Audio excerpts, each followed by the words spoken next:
Assalamualaikum Lord.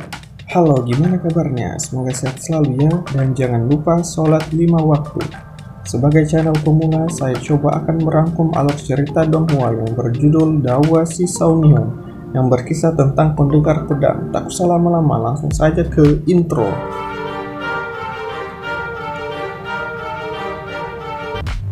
Scene menceritakan di suatu negeri entah apa namanya, beberapa penduduk sedang melihat poster yang dipajang. Saat malam hari, 2 orang yang lagi berada di halaman rumah seseorang, kita sebut saja mereka biksu dan pendeta, yang ditugaskan menjaga proses kelahiran seorang madam. Si pendeta iseng ingin menyentuh tongkat si biksu, tapi tangannya malah dipukul. Legenda mengatakan pemakan bayi itu kebal. Pendeta bertanya apa fungsi tongkat itu. Biksu menjawab dengan tegas, artefak biksu ini disebut tongkat emas 9 deringan. Di mana ada monster mendekat, tongkatnya akan bergetar lalu bercahaya. Monster pemakan bayi, meskipun dipanggil pemakan bayi, dia bukanlah kanibal. Dia merasuki dan mengisap energi bayi.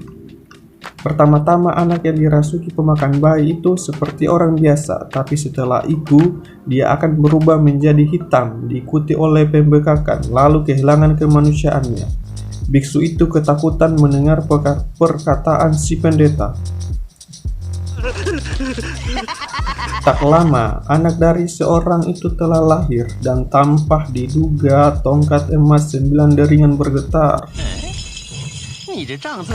Namun, sangat disayangkan, bayi itu telah dirasuki monster pemakan bayi. Biksu dan pendeta bukannya ikut membantu mengalahkan monster pemakan bayi, malah mereka lari terbirit-birit.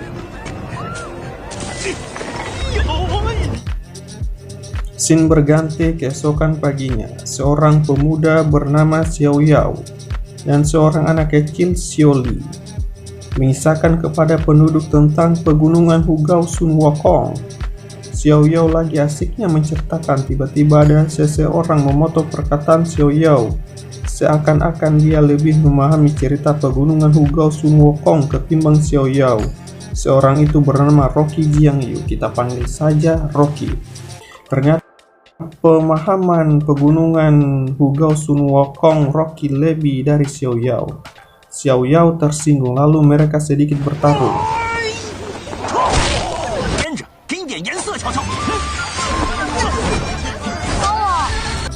Dalam pertarungan itu, hexagram yang dibuat Xiao Yao bersinar. Akhirnya pertarungan mereka.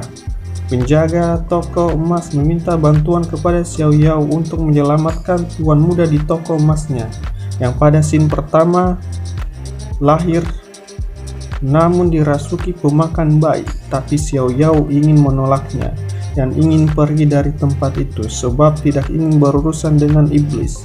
Tapi si Rocky langsung nyosor menerima tawaran tersebut. Rocky dan Xiao Yao sepakat bekerja sama.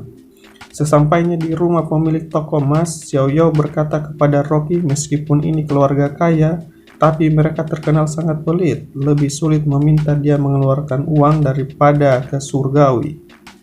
Ini pasti pekerjaan yang sangat sulit untuk membuat dia mengeluarkan uang dalam jumlah besar. Tak lama setelah mereka berbincang, Xiao Yao, Xiao Li, dan Rocky bertemu pemilik toko. Pemilik toko dengan sangat memohon meminta Xiao Yao dan Rocky untuk menyelamatkan anaknya. Jika anaknya selamat, Xiao Yao dan Rocky akan dibayar dengan harga yang tinggi. Xiao Yao melihat uang yang sangat banyak itu langsung sangat bersemangat dan akan menunjukkan kemampuan terbaiknya. Pemilik toko mengantar Xiao Yao dan Rocky ke anaknya yang dirasuki pemakan bayi.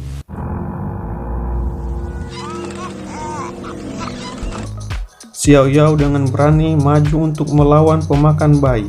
Pemilik toko emas memperingati pemakan bayi itu kebal dan tak mampan pada sebuah pedang. Tapi Xiao Yao tidak memperdulikan, ia langsung menantang pemakan bayi. Pertarungan pun dimulai.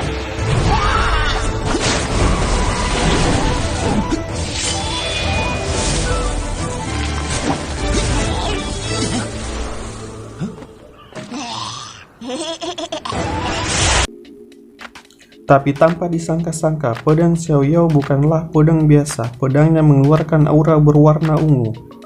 Tapi pemakan bayi itu lebih kuat dari perkiraan Xiao Yao. Xiao Yao beberapa kali dipermainkan oleh pemakan bayi. Lalu Rocky datang membantu.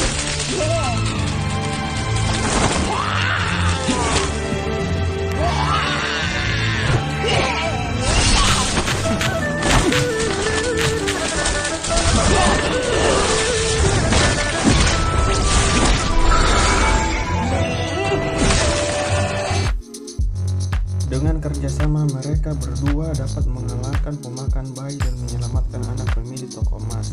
Tanpa disadari, Xiao Yao dan Rocky Roh Iblis sedang menguasai Xiao Li.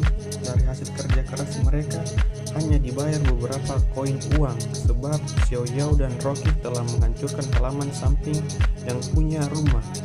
Ya, sudah diduga oleh Xiao Yao, pemilik toko emas ini sangat pelit. Jika pemilik ini disuruh lebih memilih uang ketimbang ke surga. Xiao Yao, Xiao Li dan Rocky sedang berjalan pulang. Tiba-tiba Xiao Li dibawa pergi oleh roh iblis. Lalu Xiao Yao dan Rocky mengejarnya. Di tempat lain, biksu dan pendeta sedang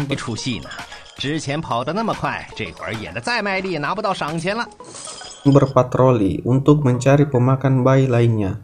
Biksu menemukan Xiao Li yang lagi terbaring, tak sadarkan diri. Xiao Li ditemukan dengan tanda aneh di jidatnya. Pendeta berkata Xiao Li telah dirasuki monster bayi, tapi tongkat biksu itu tidak bergetar ataupun bercahaya. Lalu pendeta membawa Xiao Li dengan harapan bisa mendapatkan hadiah karena tanda aneh di jidat Xiao Li yang berarti Xiao Li adalah pemakan bayi. Di sisi lain, Xiao Yao dan Rocky terus mencari Xiao Li. Namun sesampainya di tempat Xiao Li sebelumnya, Xiao Li telah dibawa oleh pendeta dan biksu. Xiao Yao hanya menemukan Rocky yang lagi memeriksa kucing yang terluka. Xiao Yao dengan khawatirnya mencari Xiao Li dan meninggalkan Rocky bersama kucing yang terluka. Xiao Yao sangat kecewa tidak dapat melindungi Xiao Li. Rocky dan Xiao Yao berbincang. Dari perbincangan mereka berdua, ternyata Xiao Li bukanlah adiknya, melainkan adik dari temannya yang sangat dianggap penting. Rocky berkata, apakah dia adalah wanita? Xiao Yao hanya terdiam. Xiao Yao mengembalikan anting yang terjatuh saat Rocky membungkuk. Xiao Yao berucap, apa anting ini milik seorang wanita? Rocky berkata, ya. Dia akan mengembalikannya, tapi dia tidak tahu di mana wanita itu sekarang. Kalung yang ia dapat dari kucing merupakan petunjuk untuk menuju ke Xiao Li. Lalu mereka bergegas pergi. Bawa Xiao Yao dan Rocky, mereka tiba di toko Fushuo, tempat biksu dan pendeta bersembunyi. Xiao Yao, Rocky diam-diam di atap toko mengawasi biksu dan pendeta. Biksu, pendeta, dan satu anak buahnya sedang mabuk-mabukan. Namun biksu tidak ikut mabuk karena ia adalah seorang biksu. Xiao Yao pergi mencari Xiao Li di halaman belakang toko. Sayangnya Xiao Yao ketahuan oleh penjaga. Tidak terkecuali Rocky yang menjatuhkan genteng tepat di atas meja biksu dan pendeta. Scene berlanjut. Xiao Yao berlari ke arah hutan, menghindari kejaran penjaga toko Fushuo dan bertemu Xiao Li. Namun tampaknya Xiao Yao hanya bermimpi. Xiao Yao telah ditangkap penjaga toko yang hendak melempar Xiao Yao ke dalam sungai.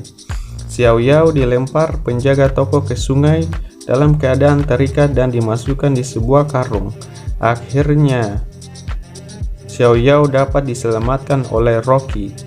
Di tempat lain, pada pagi hari biksu dan pendeta melakukan ritual di depan para penduduk kota untuk mengeksekusi Xiao Li.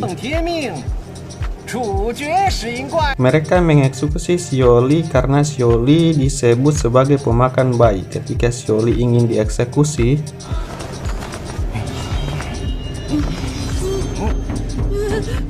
datang Rocky dan Xiao Yao yang menyamar menjadi Yuan Tianxi. Rocky dan Xiao Yao akhirnya ketahuan, lalu mereka berdua diikat. Para tetua kota ingin membatalkan eksekusi setelah melihat Rocky dan Xiao Yao yang telah menyelamatkan anak dari pemilik toko emas. Namun pendeta menuduh Rocky dan Xiao Yao bekerja sama dengan pemakan bayi. Tiba-tiba Xiaoli akan dieksekusi kedua kalinya. Tampak tongkat biksu emas 9 deringan bergetar sangat dahsyat. Xiaoli yang dikendalikan Raja Iblis pemakan bayi menyerang dan membunuh biksu dan pendeta.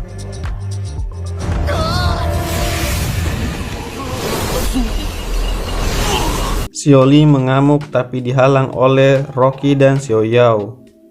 Xiaoli akhirnya pingsan.